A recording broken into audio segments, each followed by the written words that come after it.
This is Valley News Live at noon. We begin with a developing story out of South Florida. Authorities say 2 FBI agents are dead, 3 more are wounded, and the suspect is dead following an early morning shooting. Now, the shooting took place at a home in Sunrise as multiple FBI and other federal agents were serving a search warrant. 3 officers have been rushed to the hospital. Their conditions are unknown at this time. Now, law enforcement are still on the scene. Stay with Valley News Live as we continue to learn more on this story. Well, the groundhog saw its shadow, so 6 more weeks of winter, but I don't think that really stops anything when you live in Fargo. Let's check in with meteorologist Lisa Green to see what we should expect. Hey, Lisa. Hey, yeah, no matter what the groundhog says, we know we've got 6 more weeks of winter, likely 6+ more weeks of winter here in the Red River Valley. And we're feeling it here, especially as we move further into the week this week. Right now, we're looking at our live view on our First Alert Storm Team Skycam network.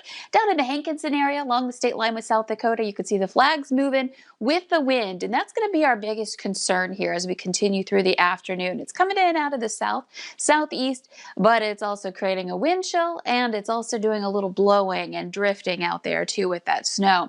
I'll look at your current conditions. It's 22 degrees in Fargo, 23 in Grand Forks, 21 in Bemidji. Not a huge temperature climb from earlier this morning, but we're going up a little bit. You can see that Fergus Falls reporting a little sunshine there, and I can't rule out some breaks in the clouds and getting to see some sun. We are seeing those clouds lighten up a little bit. It's brightening up out there. But look at that wind gust in Fargo, 28 miles per hour. So what that's doing is causing some drifting across some of those roadways. There's still a little fog out there too, out to the west. And so visibility is down in some of these places. So we'll have to watch out for the potential for some issues with a little bit of blowing and drifting snow. And as you see on our radar and satellite map, we've got a couple of returns popping up there as well. So lots to talk about, not only just for today, but we've got a couple of rounds of winter weather coming our way. First alert weather days ahead of us this week, and that Arctic air coming up for the weekend. Details on all of that in just a couple of minutes. We'll stay tuned with you to see what is happening and just go against everything the groundhog is saying, even though he technically is right. Thanks again, Lisa. Well, state troopers say alcohol was a factor in a head-on crash that killed 1 woman and critically injured another near Walker, Minnesota.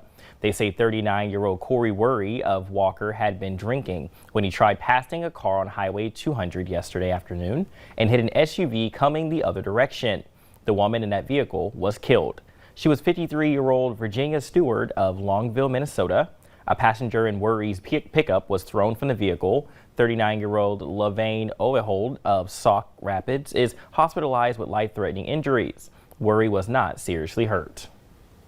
3 people are in jail after a pipeline protest near Duluth in northeastern Minnesota. The Carleton County Sheriff's Office says about a dozen people got into a construction site yesterday afternoon near Cloquet, and that one of the protesters got onto a pipe as it was being lowered into a trench filled with water. Area fire departments and a specialized trench rescue team from Virginia, Minnesota was called in. Deputies say 2 men were arrested for blocking the ambulance's access to the scene. And finally, around 10 last night, the suspect who crawled into the pipe was taken into custody for trespassing. Friends and family are searching for a missing elderly man from the Devil's Lake area. Police issued a silver alert last night for 76-year-old Thomas Townsend. He was last seen on the north side of Devil's Lake yesterday morning around 9. Townsend is 6 feet tall, 205 pounds, with blue eyes and gray balding hair. He was wearing a gray sweatshirt, black jacket, and jeans. It is believed to be driving a 1998 brown or copper-colored Chevy extended cab with North Dakota license plate 863 AKJ. If you spot this man or his pickup, call 911 or your local law enforcement right away. A divided Minnesota Court of Appeals has upheld a former Minneapolis police officer's murder conviction in the 2017 shooting death of an unarmed Australian woman who had dialed 911. Mohammed Noor is serving 12 years in the death of Justine Rustic Daman, who is shot once in the stomach when she approached his patrol car in the alley behind her home. The appeals court ruled 2-1 to uphold the conviction, with one judge saying he would have reversed Noor's murder conviction and sent his case for a sentencing on the lesser manslaughter charge. New COVID-19 cases and hospitalizations are starting to decline nationwide after a devastating spike in January. Even so, conditions in many hospitals are harrowing. CBS's This Morning lead national correspondent David Begnaud reports from a California hospital outside Los Angeles where healthcare includes the mental health of medical workers that is, who are on the front lines of the suffering. Captain Joe Hargrave has been at Riverside University Health System for more than 3 weeks now. This Army nurse is on his third COVID deployment inside the United States. Where are you from? On this day, 2 of the 5 patients he was caring for took a very sudden turn for the worse. How was today? Tell me. Today was a day. You just see them come in, they're alert, they're oriented, they're talking to you, and then just to see them decline in such a rapid rate. That was hard for me because every time you go into the room, you just kind of have to be like, okay, focus on me. Don't worry about the monitor. You're doing well. You're doing good. Hargrave is haunted by what the virus is doing not just to the patients, but to the families too. Their only news about their loved one often comes over the phone. And in many cases, it's Hargrave that's connecting them. And when that person is nearing the end, only 2 family members can come in and say goodbye. Today, a wife had 3 children, and it's like, who do you choose to come with you to say goodbye to your father?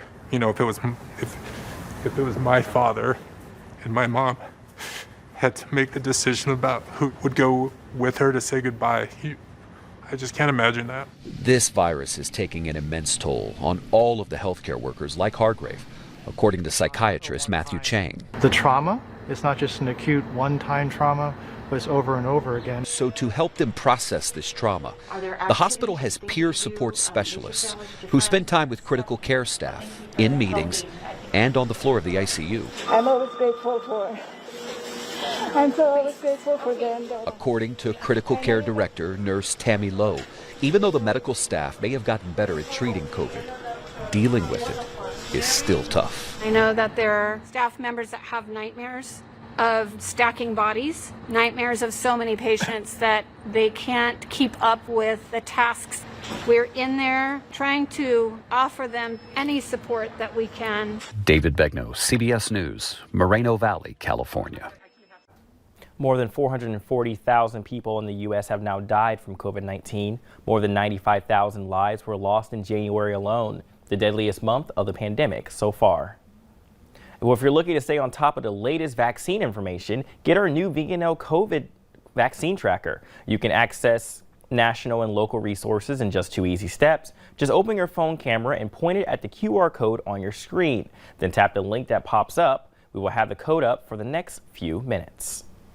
6 more weeks of winter. That's the latest prediction from Poksamidi Phil. Phil and his inner circle delivered the 135th prediction virtually this year without the usual crowd at Gobbler's Knob in Pennsylvania. Organizers still made the annual celebration fun by piping in traditional crowd noise and even including cardboard cutout of fans. In the end, Phil saw a shadow, meaning 6 more weeks of winter. Our tradition of Groundhog Day must endure. We have all passed through the darkness of night, but now see hope in morning's bright light. But now, when I turn to see, there's a perfect shadow cast of me. 6 more weeks of winter there will be. While the prediction may be gloomy and the potential risk of COVID-19 are too great, the Inner Circle says this too shall pass. Well, coming up at noon, we take a look at how some parents in Texas made the pandemic work for them. And like you just heard from the groundhog, not from him, but from the people, 6 more weeks of winter, but how will the conditions react here? Whether up next to playing your day with our own meteorologist Lisa Green.